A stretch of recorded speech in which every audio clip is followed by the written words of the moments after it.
Hello friends, नमस्कार। स्वागत है आपका न्यू स्टडी में। दोस्तों, हमारा इंडियन इकोनॉमी चल रहा है, भारतीय अर्थव्यवस्था, और बहुत ही इंपॉर्टेंट चैप्टर को दोस्तों आज समझेंगे। आपने सुना होगा पंचवर्षीय योजना, प्लानिंग कमीशन इन इंडिया, और 12 पंचवर्षीय योजनाएं जो बनती थी उनके बारे में आपने सुना है और आपको फिर भी याद नहीं हो रहा है। तो आज हम बहुत ही कम समय में बहुत ही सरल तरीके से इन पंचवर्षीय योजनाओं को देख लेंगे, और यहाँ से अगर क्वेश्चन बनेगा तो आपसे नहीं छूटेगा, जो कि 1950 से 2017 तक की जो योजना थी, ठीक। तो उन सब को जो 12 पंचवर्षीय योजना थी उनको हम देखेंगे। तो उसके पहले दोस्तों, जो पंचवर्षीय योजना आयोग था, योजना आयोग के बारे में देखेंगे, और इसके बाद जो अगले वीडियो आएंगे दोस्तों, नीति आयोग, जो वित्त आयोग है, उनको भी हम देखेंगे। फिलहाल आज हम देखते हैं योजना आयोग को। तो सबसे पहले पंचवर्षीय योजना को पढ़ने से पहले दोस्तों हम देखेंगे योजना आयोग, और योजना आयोग कैसे बना, कैसे तैयार हुआ, इसकी पृष्ठभूमि क्या थी बनाने की, उसको इससे पहले हम देखते हैं। तो चलिए देखिए। सबसे पहले दोस्तों आपको पता होगा कि 1935 में भारत शासन अधिनियम आया, और वहाँ से क्या हुआ कि भारतीय लोगों का राजनीति में कुछ वर्चस्व बनने लगा, ठीक है। 1937 में सरकार बनती है, पंडित जवाहरलाल नेहरू उसके प्रधानमंत्री बनते हैं, ठीक है। हम ब्रिटेन के दोस्तों अंडर आते तो उनके अंडर आते थे, लेकिन औपचारिक रूप से ही सही, मतलब हमारी सरकार होती थी। फिर आपको पता है कि हर वर्ष कांग्रेस के अधिवेशन होते थे, ठीक है। तो हर वर्ष जब कांग्रेस के अधिवेशन हो रहे थे, तो 1938 का अधिवेशन आपको याद रखना है। 1938 का जो अधिवेशन था, सुभाष चंद्र बोस की अध्यक्षता में, हरिपुरा, गुजरात में एक क्षेत्र पड़ता है, हरिपुरा में। तो हरिपुरा में वो अधिवेशन हुआ। वहाँ पर ये निर्णय लिया गया कि हम जब भी अंग्रेजों से आज़ाद होंगे, क्योंकि अभी अंग्रेजों के क्या थे, हम उनके अंडर थे, उनके गुलामी थे, तो जो भी व्यवस्था बनाते थे वो अंग्रेज बनाते थे, ब्रिटिश बनाते थे। लेकिन अब जब जैसे ही हम आज़ाद होंगे तो हम पंचवर्षीय योजना को बनाएंगे। मतलब देश तो हमारा बर्बाद हो चुका है, काफ़ी सारा अर्थव्यवस्था सारी मतलब खराब हो चुकी है। तो फिर से देश को विकसित करने के लिए योजनाएं बनाएंगे हम, कि किस क्षेत्र में हमारा कितना नुकसान है और उसको किस तरह विकसित कर सकते हैं, उबार सकते हैं। कृषि क्षेत्र हुआ, चाहे उद्योग क्षेत्र हुआ, चाहे रोजगार, जितने भी सारे प्रकार है ये, इन सब को हम विकसित कैसे करेंगे उसके बारे में योजनाएं बनाएंगे, और फिर धीरे धीरे हमारा देश विकसित होगा। तो पंचवर्षीय योजना, 5 ईयर प्लान इसको बोला गया। तो वही योजना हम जैसे हम आज़ाद होंगे ये योजना लागू करेंगे। तो कब डिसीजन लिया गया? 1938 में, ठीक है। फिर 1939 में दूसरा वर्ल्ड वार जैसे ही शुरू होता है दोस्तों, जो ब्रिटिश है उन्होंने भारतीयों पर दबाव बनाया कि तुम हमारी तरफ से दूसरे वर्ल्ड वार में क्या करो, भाग लो। तो सरकार ने मना कर दिया, और क्या हुआ कि नाराज होकर इस्तीफा दे दिया। मतलब भारत ने, जो लोग थे हमारे जो सरकार में थे, उन्होंने इस्तीफा दे दिया कि हम अब सरकार में नहीं रहेंगे। तो जो योजना थी, ये मतलब प्लान, ये फिर वहीं धरा के धरा रह गया। अब 1944 में जो कि बॉम्बे प्लान आया, आपने सुना भी होगा, जो कि जो वर्तमान का मुंबई है, उस समय प्रांत हुआ करता था, प्रेसिडेंसी क्षेत्र ब्रिटेन का, और बॉम्बे उसको बुलाता था। तो जो उद्योगपति थे उन्होंने बोला कि हम भारत की अर्थव्यवस्था में जो अपनी पूंजी लगाकर यहाँ पर कुछ हम अपनी तरफ से कोशिश करेंगे अर्थव्यवस्था को सुधारने के लिए। तो उसमें आपने सुना होगा टाटा ग्रुप हुआ, जो वर्तमान का जो टाटा, अब देखते जो भी वस्तु में टाटा लिखा रहता है, बिरला ग्रुप हुआ। तो दोस्तों वैसे 8 उद्योगपति थे, उन्होंने इस व्यवस्था को अपने तरीके से चलाया। लेकिन फिर जब 1947 में भारत आज़ाद हुआ, तो उसके बाद क्या होता है कि फिर योजना आयोग को फिर से उस पर मतलब प्लान बनाया जाता है कि हम योजना आयोग में क्या करेंगे, ऐसा उसका ढांचा किस प्रकार का होगा। तो 15 मार्च 1950 को दोस्तों, डेट काफ़ी पूछी जाती है, 15 मार्च 1950 को योजना आयोग की स्थापना की गई। योजना आयोग में क्या होता है दोस्तों, देश के जितने भी संसाधन हैं, जो कि मैंने बताया कि संसाधन, हमने पहले वीडियो में इकोनॉमिक्स के संसाधन को कवर किया है कि संसाधन कितने प्रकार के होते हैं और किस प्रकार से किसी देश को डेवलप करने में अपनी भूमिका निभाते हैं। तो वह संसाधनों का किस प्रकार से हम यूज़ कर सकते हैं हमारे देश के विकास में, यहाँ पर पंचवर्षीय योजना में वही मतलब कि प्लान बनाया जाएगा, ठीक है। तो वो प्लान बनेगा योजना आयोग में, उनके हेड जो रहेंगे योजना आयोग के, वो हमारे प्रधानमंत्री ही रहेंगे। तो उस समय दोस्तों 1950 की बात हो रही है, तो पंडित जवाहरलाल नेहरू ही प्रधानमंत्री थे, उनके अध्यक्ष थे योजना आयोग के। और 2 वर्ष बाद 1952 में राष्ट्रीय विकास परिषद की भी स्थापना की गई। 6 अगस्त 1952 को राष्ट्रीय विकास परिषद, 15 मार्च 1950 को योजना आयोग की स्थापना हुई, और 6 अगस्त 1952 को राष्ट्रीय विकास परिषद की स्थापना। ये दोनों अलग अलग संस्थाएं क्यों थी दोस्तों? ठीक है, योजना आयोग में प्लान योजना बनाई जाती थी कि किस प्रकार से देश में हम लागू करेंगे, किस प्रकार की योजना बनानी है, वो उसमें होता था।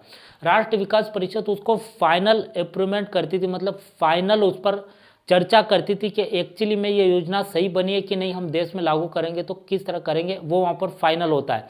जैसे कि हम भी कोई दोस्तों काम करते हैं तो पहले तो काम कर लेते हैं और फिर एनालिसिस करते हैं ना आखिरी में कि हमने सही किया कि नहीं किया। ऐसा दोस्तों वह योजना यही थी कि योजना आयोग में योजना बन जाएगी और उसका फाइनल रिव्यू किया जाएगा कहाँ पर? राष्ट्रीय विकास परिषद में, और फिर वह पूरे देश में लागू होगी। तो दोस्तों ये पृष्ठभूमि थी कि योजना आयोग कैसे बना, क्या उस मतलब क्या है योजना आयोग और किस तरह से योजनाएं बनती है। अब दोस्तों योजना को हम देखेंगे जो कि 12 पंचवर्षीय योजना है।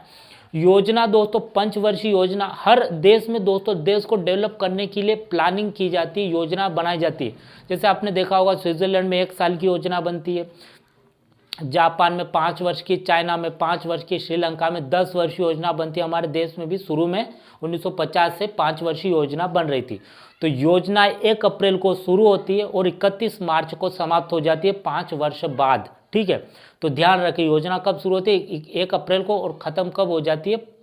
31 मार्च को। ठीक है, तो देखिए पहली पंचवर्षीय योजना दोस्तों भारत में जो बनी थी वो बनी थी 1951 से। ठीक है, 1951 से आप याद रखेंगे, 1951 से 1956 तक। ठीक, पहली पंचवर्षीय योजना ये आई थी 1951 से 1956। चालू कब होगी? 1 अप्रैल, खत्म कब होगी? 31 मार्च। ठीक, अब देखिए इसमें जो मॉडल तैयार किया गया था, मतलब जो ढांचा तैयार किया था कि इस योजना में क्या होगा, क्या मुख्य उद्देश्य क्या रहेगा इस योजना में हमारा, तो वह जो मॉडल तैयार किया था वह क्या था? वो जो मॉडल तैयार किया था तो हेराल्ड डोबल मॉडल। ठीक है, कौन सा तैयार किया था? हेराल्ड डोबल मॉडल एक व्यक्ति थे, उन्होंने तैयार किया था हेराल्ड डोबल मॉडल। और इसमें जो ध्यान दिया गया था पहली पंचवर्षीय योजना में, वह कृषि पर ध्यान दिया गया था।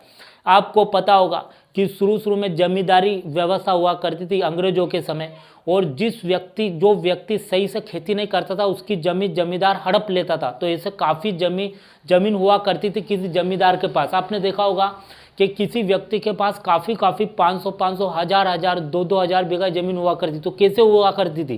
क्योंकि वो जमींदार के वंशज है। अब जमींदार तो चले गए, तो जो जमीन हड़पी वो उनके पास ही रह गई। लेकिन 1950-51 में आपको पता होगा कृषि सुधार मतलब कानून लाया गया था सरकार द्वारा कि जिसके पास ज़्यादा जमीन है उसको सरकार ले लेगी और जिसके पास नहीं है उसको दे देगी। इसमें विनोबा भावे ने भी अपनी भूमिका निभाई थी। तो वही कृषि सुधार यहाँ पर किया गया। कब? पहली पंचवर्षीय योजना में सरकार ने कृषि पर काफ़ी ध्यान दिया था। ठीक है, देखिए ये हुआ। तो ये पहली पंचवर्षीय योजना हेराल्ड डोबल मॉडल ने इस मॉडल को तैयार किया था। ठीक है, हेराल्ड डोबल ने इस। अब दूसरी पंचवर्षीय योजना थी वो दोस्तों इसके बाद ही आएगी, तो 1956 से 1961 तक ये दूसरी पंचवर्षीय योजना। इसमें जो मॉडल तैयार किया था, योजना किसने तैयार की थी? तो वह की थी महालनोबिस, PC महालनोबिस ने इसको तैयार किया था। ठीक है, किसने किया था? PC महालनोबिस ने। और इस पर जो ध्यान दिया गया था इस योजना पर उद्योग धंधों, मतलब कि फैक्ट्रियां लगाई गई थी, कारखाने लगाए गए थे उद्योग धंधों को बढ़ाने के लिए, रोजगार को डेवलप करने के लिए। ठीक है, आपको पता होगा छत्तीसगढ़ के भिलाई में भी कारखाना खोला गया था, प्लांट खोला गया था, स्टील प्लांट। उड़ीसा के राउरकेला में भी स्टील प्लांट खोला गया था। पश्चिम बंगाल के दुर्गापुर में भी स्टील प्लांट खोला गया था। ठीक है, झारखंड के जमशेदपुर में भी प्लांट खोला गया था। ठीक, तो दोस्तों ये कारखाने बनाए गए थे। तीसरी पंचवर्षीय योजना जो थी 1961 से 1966 तक, 5-5 वर्ष दोस्तों ऐड करना है। ठीक है इनमें। अब देखिए इसमें जो 3 व्यक्ति ने इस मॉडल को तैयार किया था, कौन कौन से व्यक्ति थे वो? तो एक तो थे सेंडी थे, चक्रवर्ती। दोस्तों हो सकता है आपको दिखाई ना दे लेकिन मैं बोल रहा हूँ। ठीक है, तो सेंडी, चक्रवर्ती और महालनोबिस, ये महालनोबिस जिसने दूसरा मॉडल तैयार किया था यही थे। तो सेंडी, चक्रवर्ती और महालनोबिस, इन 3 व्यक्ति ने तीसरी पंचवर्षीय योजना, 3 आप याद रखते हैं, तीसरी पंचवर्षीय योजना का प्लान किसने तैयार किया? 3 व्यक्ति ने, सेंडी, चक्रवर्ती और महालनोबिस। इसमें जो ध्यान दिया गया था आत्मनिर्भरता पर काफ़ी ध्यान दिया गया था कि हम मतलब कि हमारे देश को इतना डेवलप करेंगे कि हमको दूसरे देश की जरूरत ना पड़े, मतलब दूसरे देश की हमको सहायता न लेनी पड़े। तो कृषि सुधार भी करेंगे और उद्योग धंधों को भी डेवलप करेंगे। लेकिन दोस्तों ये योजना काफ़ी बुरी तरह फ्लॉप हो गई थी, क्योंकि आपको पता होगा 1961 में 1900 मतलब 62 में, 61 में नहीं 62 में चीन से युद्ध हुआ था और 1965 में पाकिस्तान से युद्ध हुआ था। तो हमारी अर्थव्यवस्था काफ़ी टूट गई थी, मतलब जो सोचा था उसका बहुत उल्टा हो गया था। ठीक है, देखिए तो उसके बाद में आपको पता होगा काफ़ी अनाज की, धन की हमारे देश में काफ़ी उसकी मंदी आ गई थी, मतलब कमी पड़ गई थी। तो फिर उस समय के जो वर्तमान के जो प्रधानमंत्री थे लाल बहादुर शास्त्री, उन्होंने जय जवान जय किसान का नारा भी दिया था, आपको पता होगा। और दोस्तों उन्नत किस्म की बीज के लिए आपको पता होगा 1966-67 में जो कि हमारे जो महान साइंटिस्ट है डॉक्टर स्वामीनाथन नई उन्नत किस्मों की खोज की थी बीजों में, और हरित क्रांति की शुरुआत 1966-67 में। तो दोस्तों यह योजना काफ़ी पूरी तरह पिट गई थी। ठीक, तो इसमें आत्मनिर्भरता पर ध्यान दिया गया था। अब चौथी पंचवर्षीय योजना दोस्तों, इसके बाद क्या होता है कि गैप आ जाती है 1966 के बाद। तो आपको गैप याद रखना है कि 1969 तक 3 वर्ष के लिए, 66 से 67, 68, 69 3 वर्ष तक कोई पंचवर्षीय योजना नहीं आई थी। ठीक, यह एक गैप आपको याद रखना है, 3 वर्ष के 3 पंचवर्षीय योजनाएं लगातार, और उसके बाद में ये पूरी थी 1951 से 56, फिर 56 से 61, 61 से 66, और 66 के बाद में 67, 68, 69 एक वर्ष की मतलब यहाँ पर गैप आप मान सकते हैं। ठीक, फिर चौथी पंचवर्षीय योजना जो आई थी वो आई थी 1969 से 1974 तक, चौथी पंचवर्षीय योजना। इस पंचवर्षीय योजना में दोस्तों जो मॉडल इतना खास मायने नहीं रखता है, मॉडल कोई ध्यान रखने की जरूरत नहीं, वहाँ पूछा भी नहीं जाता है। और इसमें दोस्तों स्थिरता के साथ आत्मनिर्भर, हम आत्मनिर्भर तो रहेंगे लेकिन स्थिर रहेंगे वहाँ पर। ऐसा नहीं कि हम एक बार डेवलप हो गए और वापस से हमारी अर्थव्यवस्था बिगड़ जाएगी, नहीं। हम एक बार स्थिर हो गए, आत्मनिर्भर बन गए तो हम देश को आगे ही ले जाएंगे, पीछे नहीं ले जाएंगे। ये यहाँ पर इस पंचवर्षीय योजना का मुख्य उद्देश्य रखा गया। दोस्तों इधर उद्देश्य ही आ रहे हैं। ठीक, पहली में हमने कृषि को ध्यान में रखकर बनाई थी पंचवर्षीय योजना, दूसरी पंचवर्षीय योजना उद्योगों को, तीसरी में आत्मनिर्भर बनाना था, चौथा आत्मनिर्भर तो बनना था लेकिन स्थिरता के साथ हम बने रहे कंटिन्यू। ठीक, अब देखिए पांचवी पंचवर्षीय योजना आपको ध्यान रखनी है 1974 से 1979 तक थी, लेकिन एक वर्ष पहले ही समाप्त हो गई थी, 1978 में समाप्त हो गई थी। क्योंकि आपको पता होगा 1975 में इमरजेंसी लग गई थी और इंदिरा गांधी सरकार से जनता काफ़ी नाराज थी। तो 1977 में जब चुनाव हुए तो उस समय कांग्रेस की सरकार गिर गई थी और गैर कांग्रेस उस समय सत्ता में आई थी, जो जनता पार्टी थी, भारतीय जनता पार्टी नहीं दोस्तों, जनता पार्टी। तो वह मोरारजी देसाई की अध्यक्षता में, और उन्होंने पंचवर्षीय योजना को एक वर्ष पहले ही समाप्त कर दिया था। ठीक है, इस योजना में जो फिर तो ये जल्दी समाप्त हो गई थी पांचवी पंचवर्षीय योजना, मतलब हाँ पांचवी। और देखिए इसमें जो मॉडल तैयार किया गया था, वो मॉडल जो तैयार किया था दोस्तों काफ़ी अच्छे साइंटिस्ट थे, उन जो मॉडल को तैयार किया था, जो पांचवी पंचवर्षीय योजना 1974 से 1978 एक वर्ष पहले ही यह योजना खत्म हो गई थी। ठीक है, और इसमें निर्धनता ध्यान दिया गया था, गरीबी पर ध्यान दिया गया था कि हम निर्धनता उन्मूलन पर काफ़ी कार्य करेंगे। कौन सी? जो पांचवी पंचवर्षीय योजना में। ठीक है, अब देखिए इसमें जो दोस्तों डीपी धर, आप याद रखेंगे डीपी धर ने इस योजना को बनाया था, पांचवी पंचवर्षीय योजना का ढांचा उन्होंने तैयार किया था। ठीक है, अब देखिए छठी पंचवर्षीय योजना दोस्तों आपको पता हो, ये छठी पंचवर्षीय योजना, तो फिर यहाँ 2 वर्ष का फिर गैप आ जाता है 5 के बाद। 79-80 में कोई पंचवर्षीय योजना नहीं आई थी। ठीक है, फिर 80 में फिर आती है छठी। तो छठी पंचवर्षीय योजना आपको देखने को मिलेगी 1980 से 1985 तक। ठीक है, इसमें मतलब कि जो मॉडल तैयार किया था वो इतना नहीं आएगा, और सिर्फ आपको डेट याद रखना है, ज़्यादा कुछ इसमें याद नहीं रखना है। ठीक, सातवीं पंचवर्षीय योजना 1980 से 1985 तक रहेगी, 1985 से 1990, 85 तो यहाँ गया। सातवीं पंचवर्षीय योजना 1985 से 1990। ठीक, इसमें मिलर माउथ, इसमें मतलब आपको ध्यान ज़्यादा याद नहीं रखना है। ठीक, अब देखिए इसमें सातवीं पंचवर्षीय योजना में भी सिर्फ आपको 200 शुरू के किसने बनाई और क्या उसके उद्देश्य थे, बस ये याद रखना है। फिर उसके बाद में सिर्फ आपको ऐड करते जाने। ठीक, 207वीं हो गई, फिर 2 वर्ष का गैप आ जाता है, 1990 से 92 कोई पंचवर्षीय योजना नहीं आई थी। ठीक, उसके बाद में आठवीं पंचवर्षीय योजना 1992 से 1997 तक थी। इसमें मुख्य उद्देश्य जो रखा गया था वो संसाधन का विकास, जो कि संसाधन, मानव संसाधन का अधिक से अधिक उनको विकास उपलब्ध कराया जाए, संसाधन अधिक से अधिक उपलब्ध कराया जाए मानवों को। ठीक है, 9वीं पंचवर्षीय योजना 1997 से 2002 तक, इसमें जो ध्यान दिया गया सामाजिक न्याय, सबको सामाजिक न्याय मिले। 10वीं पंचवर्षीय 2002 से 2007 तक, ठीक। 11वीं 2007 से 2012 और 12वीं 2012 से 2017 तक, ठीक है। अब देखिए 11वीं जो 9वीं में जो उद्देश्य रखा गया था सामाजिक न्याय, फिर 11वीं में जो रखा गया तीव्रता और अधिक समावेशी विकास, और 12वीं में जो रखा गया तीव्रता और समावेशी संपोषणी विकास, ये 11वीं 12वीं इस तरह से योजना हो जाती है।